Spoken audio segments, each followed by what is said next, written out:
नमस्कार, मैं हूं नीरज मिश्रा और आप देख रहे हैं थ्री स्टेट। पंजाब के मुख्यमंत्री भगवंत मान ने सिख गुरुओं की तस्वीरों से जुड़े कथित अपमान वाले वीडियो पर अपनी सफाई दी है।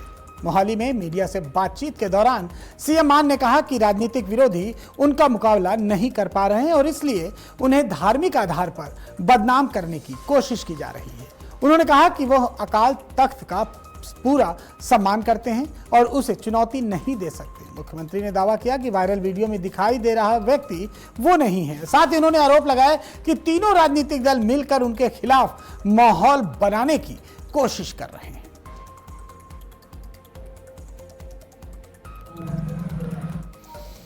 एक मेरी नकली फर्जी वीडियो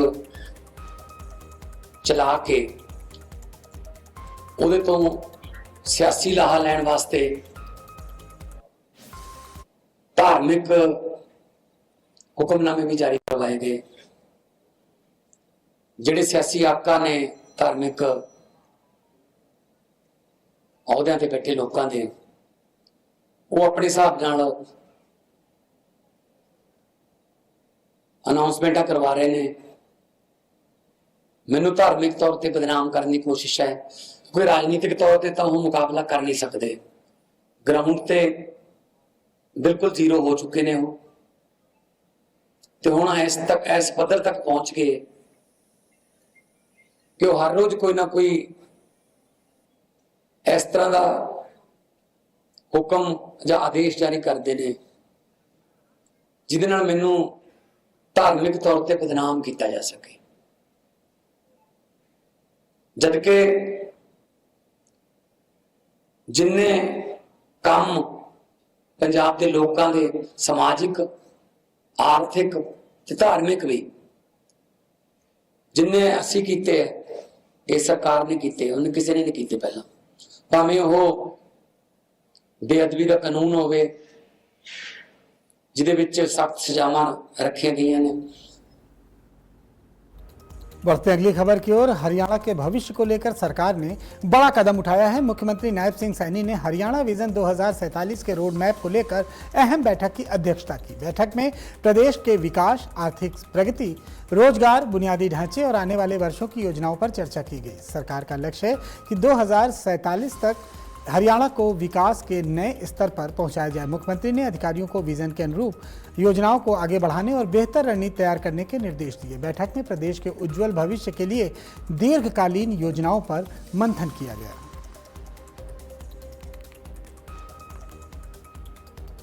पंजाब के बटाला से बड़ी खबर सामने आई है, जहां कपड़ा व्यापारी के घर पर हुई फायरिंग के मामले में पुलिस ने बड़ी कार्रवाई की है। जांच के दौरान पुलिस और आरोपी के बीच मुठभेड़ हो गई, जिसमें पुलिस की जवाबी कार्रवाई में आरोपी के पैर में गोली लग गई। पुलिस के मुताबिक आरोपी बलदेव सिंह को गिरफ्तार करने के बाद हथियार बरामदगी के लिए उसे ले जाया जा रहा था और इसी दौरान उसने पुलिस टीम पर फायरिंग कर दी, जिसमें जवाबी फायरिंग में वो घायल हो गया। इसके बाद घायल आरोपी को कड़ी सुरक्षा के बीच अस्पताल में भर्ती कराया गया। फिलहाल पुलिस अब मामले में शामिल अन्य लोगों और पूरी साजिश की जांच कर रही है।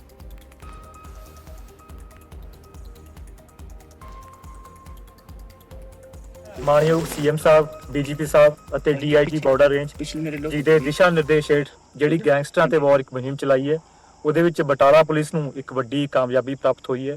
ਕਰੀਬ 2 ਦਿਨ ਪਹਿਲਾਂ ਫੈਸ਼ਨ ਸਟੋਰ ਦੇ ਜਿਹੜੇ ਮਾਲਕ ਨੇ ਉਹਨਾਂ ਦੇ ਘਰ ਦੇ ਉੱਤੇ ਕੁਝ ਅਣਪਛਾਤੇ ਵਿਅਕਤੀਆਂ ਵੱਲੋਂ ਫਾਇਰਿੰਗ ਕੀਤੀ ਗਈ ਸੀ, ਜਿਹਦੇ ਤਹਿਤ ਸਿਵਲ ਲਾਈਨ ਥਾਣੇ ਦੇ ਅਧੀਨ ਅਸੀਂ ਇੱਕ ਮੁਕੱਦਮਾ ਦਰਜ ਕੀਤਾ ਸੀਗਾ। ਉਹਦੇ ਵਿੱਚ ਸਾਡੀ ਟੀਮ, ਜਿਹਦੇ ਵਿੱਚ SP PBI Raman, DSP city, DSP Sri Hargobindpur, in charge CIA ਤੇ ਐਸਐਚਓ ਸਿਵਲ ਲਾਈਨ, ਇਹਨਾਂ ਵੱਲੋਂ ਬਹੁਤ ਚੰਗੇ ਢੰਗ ਨਾਲ ਤਫਤੀਸ਼ ਕਰਦੇ ਹੋਏ ਇਹਨਾਂ ਵਿਅਕਤੀਆਂ ਨੂੰ ਟ੍ਰੇਸ ਕੀਤਾ ਤੇ ਇਹਦੇ ਵਿੱਚੋਂ 2 ਵਿਅਕਤੀਆਂ ਨੂੰ ਗ੍ਰਿਫਤਾਰ ਕੀਤਾ। ਇਸ ਕ੍ਰਾਈਮ ਦੇ ਵਿੱਚ ਟੋਟਲ 5 ਵਿਅਕਤੀ ਇਨਵੋਲਵ ਸੀਗੇ। 2 ਵਿਅਕਤੀਆਂ ਦੀ ਗ੍ਰਿਫਤਾਰੀ ਹੋਈ, ਜਿਨ੍ਹਾਂ ਦੇ ਨਾਮ ਬਲਦੇਵ ਸਿੰਘ ਉਰਫ ਕਰਨ ਤੇ ਦੂਜਾ ਖਜਾਨ ਸਿੰਘ। ਇਹ ਖਜਾਲ ਪਿੰਡ ਥਾਣਾ ਘੁਮਾਣ ਦੇ ਰਹਿਣ ਵਾਲੇ ਹੈਗੇ। ਇਹਦੇ ਵਿੱਚੋਂ ਜਿਹੜਾ ਦੋਸ਼ੀ ਬਲਦੇਵ ਸਿੰਘ ਉਰਫ ਕਰਨ, ਉਹਨਾਂ ਤੋਂ ਪੁੱਛਗਿੱਛ ਕੀਤੀ ਗਈ ਤੇ ਉਹਨਾਂ ਨੂੰ ਇੱਥੇ ਵੈਪਨ ਰਿਕਵਰੀ ਲਈ ਲਿਆਂਦਾ ਗਿਆ ਸੀ, ਜਿਨੇ ਮੌਕਾ ਦੇਖਦੇ ਹੋਏ, ਕਿਉਂਕਿ ਤੁਸੀਂ ਦੇਖ ਰਹੇ ਹੋ ਬਾਰਿਸ਼ ਵੀ ਹੋ ਰਹੀ ਹੈ, ਤੇ ਪੁਲਿਸ ਦੇ ਉੱਤੇ ਤਾਬੜਤੋੜ ਫਾਇਰਿੰਗ ਕੀਤੀ ਤੇ ਜਦੋਂ ਰਿਟੈਲੀਏਟਰੀ ਫਾਇਰ ਪੁਲਿਸ ਨੇ ਕੀਤਾ ਤਾਂ ਦੋਸ਼ੀ ਦੇ ਲੱਤ ਦੇ ਵਿੱਚ ਗੋਲੀ ਲੱਗੀ ਹੈ। ਉਹ ਸਟੇਬਲ ਹੈਗਾ ਤੇ ਉਹਨੂੰ ਹਸਪੀਟਲ ਦੇ ਵਿੱਚ ਜਿਹੜਾ ਹੈਗਾ ਟ੍ਰੀਟਮੈਂਟ ਦੇ ਲਈ ਪਹੁੰਚਾਇਆ ਗਿਆ। बढ़ते अगली खबर की ओर। नूह शहर के वार्ड नंबर 5 में सीवर की समस्या से लोगों को परेशान होना पड़ रहा है। पिछले 2 महीने से सड़क पर सीवर का गंदा पानी जमा है, जिससे राहगीरों, दुकानदारों और स्थानीय लोगों को भारी दिक्कतों का सामना करना पड़ रहा है। हालात इतने खराब हैं कि दूषित पानी अब लोगों के घरों तक पहुंचने लगा है। क्षेत्र में दुर्गंध फैल रही और मच्छरों का प्रकोप भी बढ़ गया है। स्थानीय लोगों का आरोप है कि कई बार शिकायत के बावजूद नगर परिषद की ओर से कोई स्थायी समाधान नहीं किया गया। वार्डवासियों ने प्रशासन से जल्द सीवर व्यवस्था को दुरुस्त करने और जल निकासी की उचित व्यवस्था कराने की मांग की है। और सीवर की परेशानी ज्यादा है, ये नाली तो तोड़ दी और भी ज्यादा गंदगी हो रही है। हाँ, और बच्चे बीमार हो रहे हैं। मशीन सही हो जाए और क्या है, बस जल्दी से जल्दी सही हो जानी चाहिए। जो सारी शहर की गंदगी का सारे शहर की गंदगी यहाँ पे आ रही है। मैं बातों सारी इकट्ठी यहाँ पे हो रही है। इसको देखने वाला कोई नहीं है। हम लोग कई दफे जा चुके और कोई सुनवाई नहीं हो रही। भाई यहाँ सड़क पे पानी इतना भरा पड़ा है, जो इसको जाना तो अब स्कूल खुलने वाले, बच्चे को भी अब स्कूल में कैसे ले जाए, घुमा के ले जाएगा, वो घर टाइम लगता है, फिर वो आने जाने में ज्यादा परेशानी यही है। यही सीवर की दिक्कत है। यहाँ पे सड़क टूटी हुई है, काफी टाइम से दिक्कत हो रही है बहुत निकलने में, और बच्चे घरों में बीमार पड़े हैं भाई साहब। हाँ, सारी गंदगी इसी गली में ज्यादा है, सबसे ज्यादा, और बहुत परेशानी हो रही है निकलने में, बच्चों को आने जाने में बहुत परेशानी हो रही है।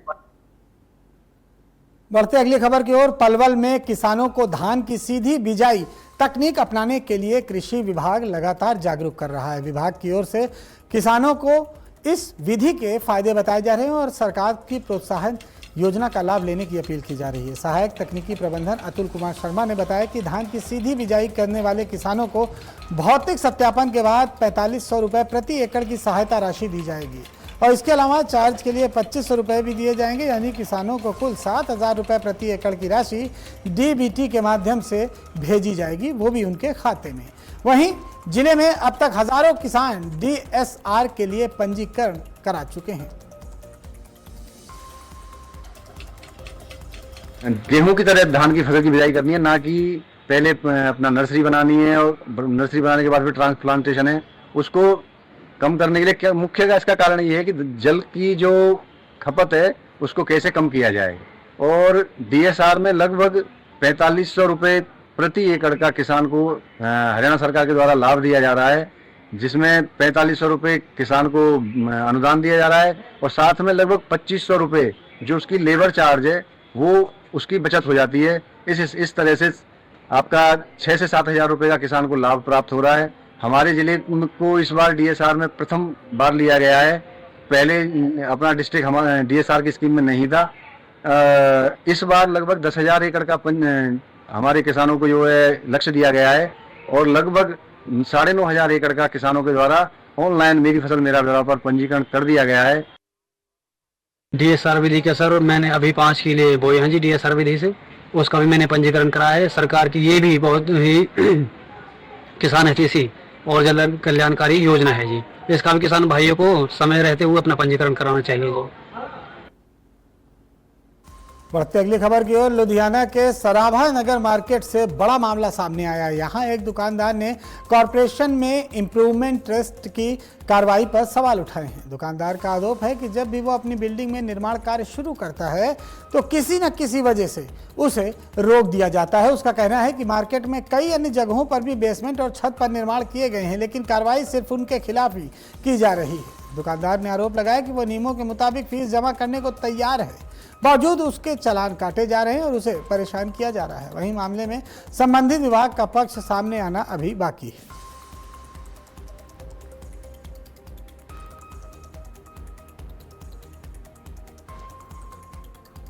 हिमाचल प्रदेश के किन्नौर में कांग्रेस जिलाध्यक्ष की नियुक्ति को लेकर पार्टी के भीतर विवाद गहराता हुआ नजर आ रहा है। किन्नौर के विधायक और प्रदेश सरकार में राजस्व मंत्री जगत सिंह नेगी ने इस फैसले पर नाराजगी जताते हुए खुलकर अपनी बात रखी। नेगी ने आरोप लगाया कि संगठन में ऐसे लोगों को जिम्मेदारी दी जा रही है जो कांग्रेस की विचारधारा से जुड़े ही नहीं रहे हैं। उन्होंने कहा कि अगर उनसे राय ली जाती तो स्थिति अलग होती। मंत्री ने पार्टी के भीतर कथित स्लीपर सेल को लेकर भी सवाल उठाए और कहा कि ऐसे फैसलों से कांग्रेस को नुकसान हो सकता है। वहीं आपातकाल को लेकर भाजपा के कार्यक्रम पर भी उन्होंने निशाना साधा और कई आरोप लगाए।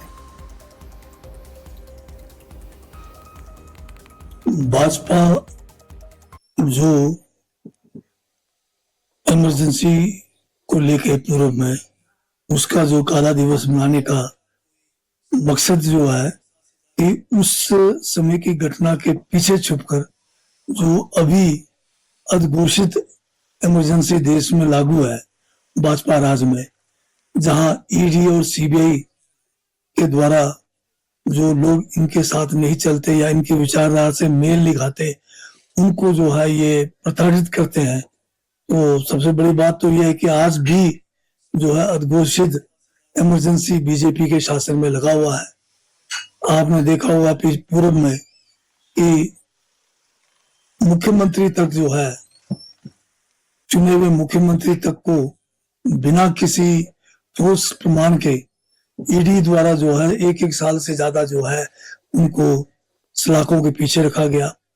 बाद में जब कोर्ट से फैसला हुआ तो कोई भी मतलब उनके खिलाफ जो है कोई सबूत पाया ही नहीं गया। इसी तरह से जो है और मंत्रीगण थे उनको भी जो है बिना किसी कारण ईडी के जो प्रावधानों के तहत उनको बंद किया गया। बाद में उनके खिलाफ भी कोई सबूत नहीं हुए।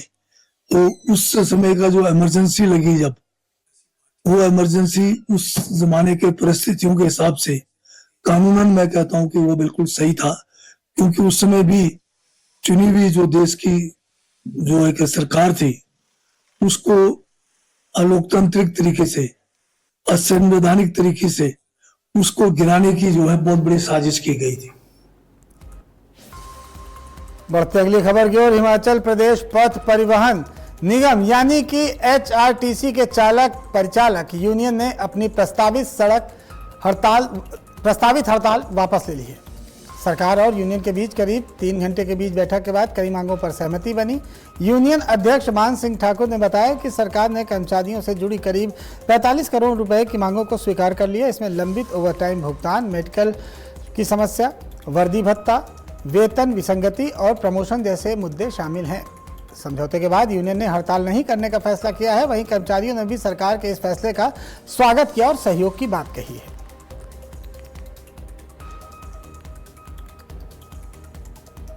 कल शाम को पहले तो वार्ता विफल रही थी, कल शाम को फिर additional chief secretary Shri Najim Singh से हमारी वार्ता हुई। लगभग 3 घंटे बात चली और उसमें उन्होंने काफी सारी हमारी मांगों को माना। लगभग 42 से 45 करोड़ रुपया उन्होंने देने की बात की। उसमें 12 महीनों का ओवरटाइम नाइट है और अगली जो निरंतर देने की बात कही कि आपको 1-2 महीने का दिया जाएगा। उसके बाद मेडिकल रिवर्समेंट का 7 करोड़, लगभग 7 करोड़ 30 लाख बनता है, वो आज रिलीज हो रहा है। एक वर्दी के पैसे ड्राइवर, कंडक्टर और मैकेनिकों को वर्दी मिलती है, इस एक वर्दी के पैसे नगद देने को कहा और एक वर्दी तुरंत हमें मिल जाएगी। उसके बाद हमारी सीनियर ड्राइवर की और कंडक्टरों की वेतन विसंगति की बात थी, वो सर्विस कमेटी को तुरंत भेजने की सहमति बनी। उसके बाद प्रमोशन की बात है। हमारी जो जितनी प्रमोशनें हैं, चाहे वो सब इंस्पेक्टर की है, चाहे इंस्पेक्टर की है, चाहे यार्ड मास्टर की है, इंस्ट्रक्टर की है और सीआई की है, वो 10 जुलाई से पहले हमें उन्होंने देने की बात कही। और उसके बाद हर जो भी हमारी डिमांड थी 4/9/14 को उन्होंने माना कि हम उसको भी बहाल करेंगे। बढ़ते अगली खबर की ओर। पंजाब की सियासत में एक बार फिर बयानबाजी तेज हो गई है। बीजेपी के पूर्व केंद्रीय राज्य मंत्री विजय सापला ने जालंधर में प्रेस वार्ता करके मुख्यमंत्री भगवंत मान और पंजाब सरकार पर जमकर निशाना साधा। सापला ने दावा किया कि पंजाब सरकार का अंत शुरू हो चुका है। उन्होंने अकाल तख्त साहिब से जुड़े मामले को लेकर मुख्यमंत्री पर कई सवाल उठाए और आरोप लगाया कि सरकार इस पूरे मामले में सही तरीके से जवाब नहीं दे रही है। विजय सापला ने पंजाब पुलिस पर भी गंभीर आरोप लगाए और कहा कि पुलिस अपनी भूमिका छोड़कर आम आदमी के लिए काम कर रही है। साथियों, आजकल पंजाब की राजनीति दे विच श्री अकाल तख्त साहब नूं लैके, सिख पंथ नूं लैके और पंजाब सरकार के मुख्यमंत्री भगवंत मान जी नूं लैके बहुत चर्चावां चल रही हैं। और उहदी शुरुआत करन तो पहला मैं एक कहावत जरूर कहांगा कि विनाश काले विपरीत बुद्धि। ये अक्सर असीं सुनते हैं ਔਰ ਇਹ ਕਹਾਵਤ ਪੂਰੀ ਤਰ੍ਹਾਂ ਭਗਵੰਤ ਮਾਨ ਦੇ ਉੱਤੇ ਟੁਕਦੀ ਹੈ ਕਿ ਜਦੋਂ ਕਿਸੇ ਦਾ ਵਿਨਾਸ਼ ਅੰਤ ਆ ਜਾਂਦਾ ਤਾਂ ਉਹਦੀ ਬੁੱਧੀ ਦੇ ਵਿੱਚ ਵੀ ਫਰਕ ਪੈ ਜਾਂਦਾ। ਔਰ ਇਹ ਸਮਝ ਲਓ ਕਿ ਹੁਣ ਇਹ ਪੰਜਾਬ ਸਰਕਾਰ ਕਹਿ ਲਓ, ਆਮ ਆਦਮੀ ਪਾਰਟੀ ਦੀ ਸਰਕਾਰ ਕਹਿ ਲਓ, ਇਹਨਾਂ ਦਾ ਅੰਤ ਜਿਹੜਾ ਹੈ ਭਗਵੰਤ ਦਾ ਅੰਤ ਇਸ ਵੇਲੇ ਇਹ ਸਾਨੂੰ ਦਿਖਾਈ ਦੇ ਰਿਹਾ। ਉਹਦਾ ਕਾਰਨ ਕੀ ਹੈ ਕਿ ਤੁਸੀਂ ਸਾਰੇ ਜਾਣਦੇ ਹੋ ਕਿ ਸਿੱਖ ਸਮਾਜ ਦੇ ਸਰਵ ਤੋਂ ਸਰਵਉੱਚ ਸੰਸਥਾ ਸ਼੍ਰੀ ਅਕਾਲ ਤਖਤ ਸਾਹਿਬ ਨੇ ਜਿਹੜੀ ਕੁਝ ਵੀਡੀਓ ਜਾਰੀ ਹੋਈਆਂ ਸੀ ਉਸ ਦੀ ਜਾਣਕਾਰੀ ਲੈਣ ਲਈ, ਉਸ ਦੇ ਉੱਤੇ ਉਹਦੀ ਸਫਾਈ, ਉਹਦਾ ਜਿਹੜਾ ਸਪਸ਼ਟੀਕਰਨ ਮੰਗਣ ਲਈ ਉਹਨਾਂ ਨੂੰ ਅਕਾਲ ਤਖਤ ਤੇ ਬੁਲਾਇਆ ਸੀ। ਔਰ ਉਸ ਵੇਲੇ ਉਹਨੇ ਕਿਹਾ ਸੀ ਕਿ ਇਹ ਮੇਰੇ ਵੀਡੀਓ ਜਿਹੜੀਆਂ ਮੇਰੀਆਂ ਹੈ ਹੀ ਨਹੀਂ, ਮੈਂ ਉਸ ਵੀਡੀਓ 'ਚ ਇਹ ਤਾਂ ਕੋਈ AI ਜਨਰੇਟਡ ਹੈ। ਤਾਂ ਸਾਰੇ ਜਾਣਦੇ ਕਿ ਉਸ ਵੇਲੇ ਉਹਨੇ ਕਿਹਾ ਕਿ ਇਹ ਤਾਂ ਬਣਾਈਆਂ ਗਈਆਂ ਹੈਗੀਆਂ, ਇਹ हकीकत दे विच नहीं। पलवल में आपातकाल की बरसी को लेकर भारतीय जनता पार्टी ने एक प्रेस कॉन्फ्रेंस का आयोजन किया। भाजपा जिला कार्यालय में हुई इस बैठक में पार्टी नेताओं ने 25 जून 2075 को लगाए गए आपातकाल को लोकतंत्र का काला अध्याय बताया। भाजपा नेता इंद्रपाल शर्मा ने कहा कि आपातकाल के दौरान नागरिकों के अधिकारों का हनन हुआ और मीडिया की स्वतंत्रता पर रोक लगाई गई। उन्होंने कांग्रेस पर निशाना साधते हुए कहा कि उस दौर को लोगों तक पहुंचाना जरूरी है ताकि नई पीढ़ी इतिहास को समझ सके। इस दौरान भाजपा नेताओं ने केंद्र सरकार की उपलब्धियों का भी जिक्र किया और कहा कि देश विकास के रास्ते पर अब तेजी से आगे बढ़ रहा है।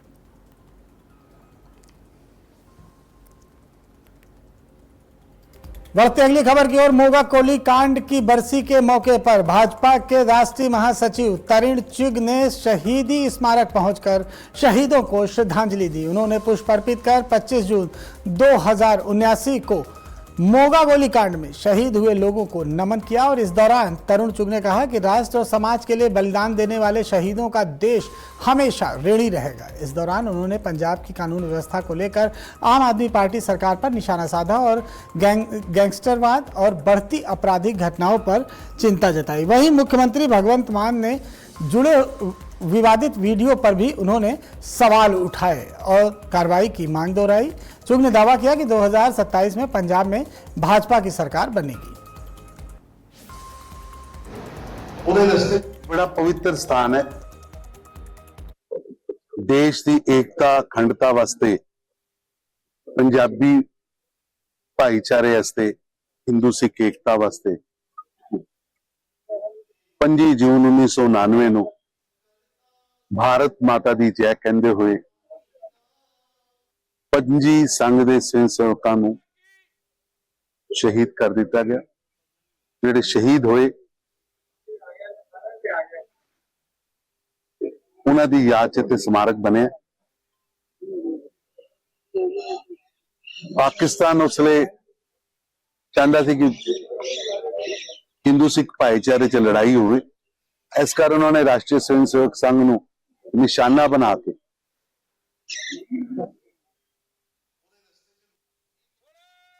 उस समय शाखा ते हमला किया, लेकिन राष्ट्रीय स्वयं सेवक संघ ने पाकिस्तान दे हिंदू सिख भाईचारे लड़न के मनसूबियां नूं कामयाब नहीं होने दिता। एक भी घटना पूरे देश च, पूरे पंजाब च नहीं हुई। लोगों के मन च बड़ा रोष सी, लेकिन रोष सी पाकिस्तान के षड्यंत्र के खिलाफ। 3 स्टेट की खबरों में फिलहाल यहीं तक। खबरों का सिलसिला लगातार आज की खबर पर जारी रहेगा।